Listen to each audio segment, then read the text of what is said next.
Bueno, hemen daukazu zatiketaren formula, bai? Orduan begira, hemen ahaztu dut jartzea deribatua. Hor, listo. Bueno, orduan, f zati g-ren deribatua egin behar duguna da. Zatiki handi bat, hor, zatiki algebraiko handi bat izango dugu. Izendatzailean, g-ren karratua, beti, bai? Eta zenbakitzailean egingo dugun izango da. Goikoaren deribatua bider bekoa deribatu barik, ken bekoaren deribatua bider goikoa deribatu barik. Vale? Beti bardin, orduan, venga, egingo ditu hemen agertzen diren adibideak, ia formula, begira, ja bakarrik ariketak egitearekin berez gogoratzen ditugu formula hauek. Ikusiko dozu lan deribatuen ariketak guztiak egiten badozu azkenean formulak ez dituzue buruz ikasi behar izango. Orduan, lehenengoaren deribatu egiteko, egingo duguna. Zatiki handi bat, eta bean esan dugun bezala, bekoaren karratua, beraz, x-en karratua, x karratu, x berbi. Eta goian, hasten gara, goikoaren deribatua bider bekoa deribatu barik. Goikoaren deribatua zer da? Bat, ezta? Beraz, bat bider bekoa deribatu barik, bat bider x. Ken, bekoaren deribatua bider goikoa deribatu barik. Bueno, bekoaren deribatua da bat. Bider goikoa deribatu barik, beraz, goikoa dagoen bezala, x gehi bi. Ikusten dozu ezelan hemen nik parentesiak erabiltzen ditudan, ezta? Eske negatibo bat daukagu aurretik, eta parentesiak erabiltzen ez baditut, bueno, kontuz, edo zeinu aldatzen diot guztiari, edo bestela erratu egitenaz. Parentesiak oso garrantzitsuak dira. Bueno, txukunduko dugu pizka bat, hemen x karratu utziko dugu, eta goian, bat bider x, minus bat bider x, minus x, eta minus bat bider bi, minus bi. X eta x badoaz, x ken x da 0, beraz geratzen zaigu, minus bi zati x karratu. Hemen dugu, hau da deribatua.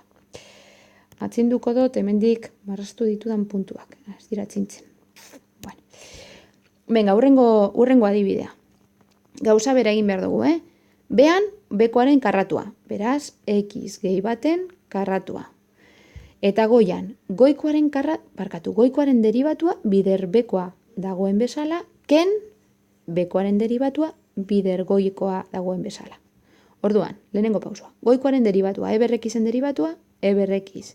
Bider, bekoa dagoen bezala, x gehi bat, parentesiak erabiltzen ditut.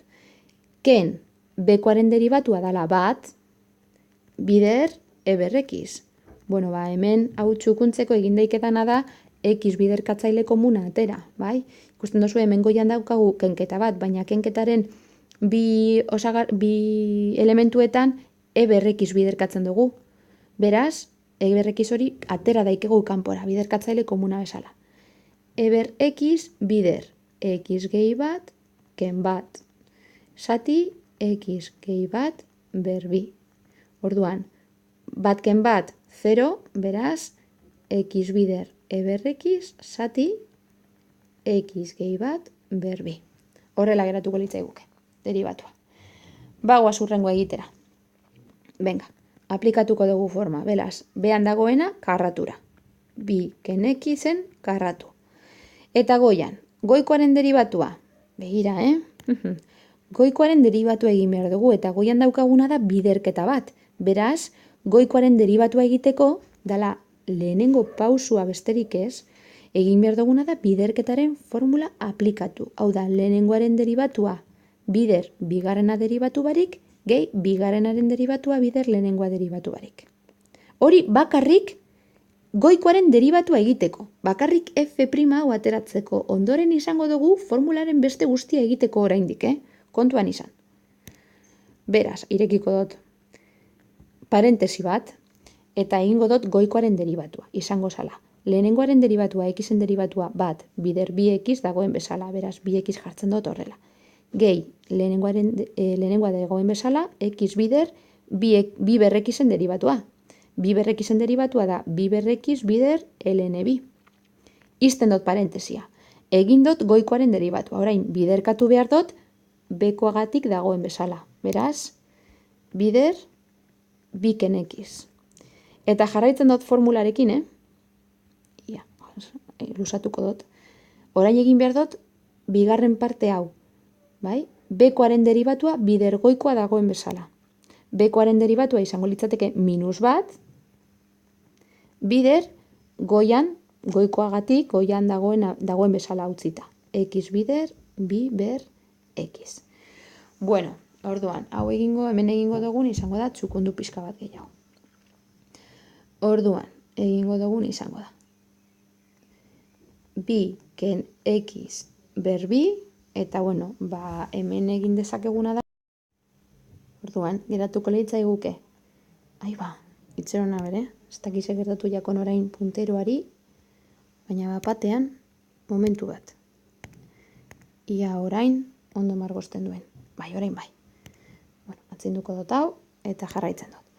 Barduan hau geratuko litzaiguke bi ber X gehi bi ber X bider X ln bi bider biken X, eta begira, minus eta minus plus egiten dira, beraz, plus bi ber X bider X. Hemen utziko dut ez deko dalako leku gehiagorik, baina begira, gustatuko litzaidake jarraitzea.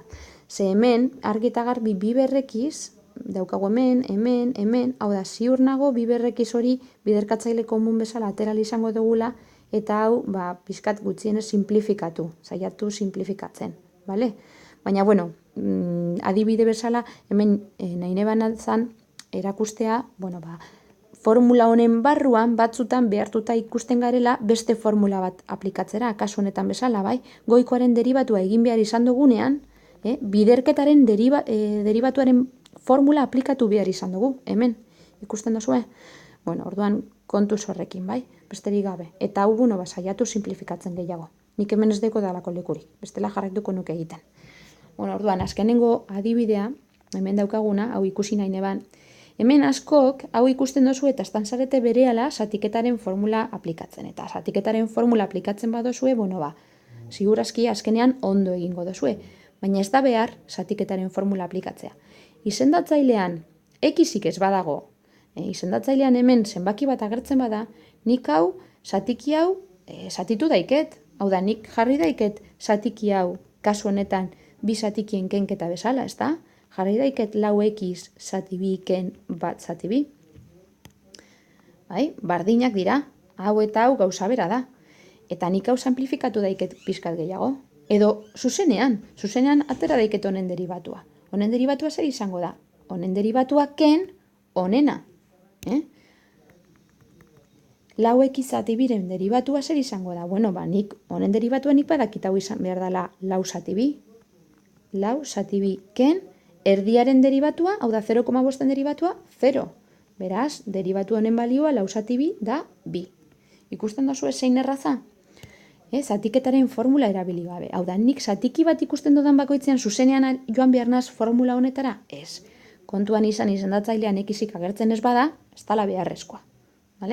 Venga, hurrengo bideotra arte.